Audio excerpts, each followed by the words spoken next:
लोकसभा निवडणुकीच्या पार्श्वभूमीवर अक्कलकोट तालुक्यात कर्नाटक महाराष्ट्र सीमेवर 8 ठिकाणी नाकाबंदी करण्यात आली। ही पथकं रविवारी रात्रीपासून कार्यरत झाली आहेत। यामध्ये निवडणूक कर्मचारी, पोलीस कर्मचारी यांचा सहभाग आहे।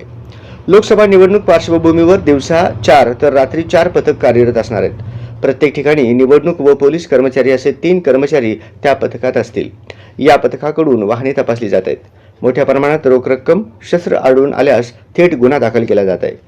शनिवारी सहाय्यक निवडणूक अधिकारी सोपान टोंपे, तहसीलदार विनायक मगर, अप्पर तहसीलदार श्रीकांत कांबळे, उपविभागीय पोलीस अधिकारी विलास यामावर, उत्तर पोलीस ठाण्याचे पोलीस निरीक्षक राजेंद्र टाकणे, दक्षिण पोलीस ठाण्याचे पोलीस निरीक्षक महेश स्वामी यांनी पथकं नेमली आहेत। स्थिर पथकं व भरारी पथकं असणार आहेत। कर्नाटकची सीमा ही अक्कलकोट तालुक्याला लागून असल्याने जिल्हाधिकारी कुमार आशीर्वाद यांनी सतर्कतेच्या सूचना दिल्या आहेत। याबरोबरच तहसील कार्यालयाकडून सभेच्या ठिकाणी व्हिडिओ कॅमेरे लावले जाणार आहेत।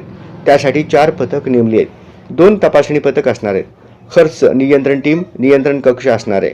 आचारसंहिता कक्ष सुद्धा असणार आहे। नाकाबंदी पथक तडवळ, दुधनी, हिळ्ळी मणूर, हैदरा, तुळनूर, माशाळ रोड, वागदरी, हिरोळी, सलगर, निंगदळी अशा 8 ठिकाणी ही पथके नेमली आहेत। प्रत्येक नाकाबंदी ठिकाणी सीसीटीव्ही कॅमेरे असणार आहेत।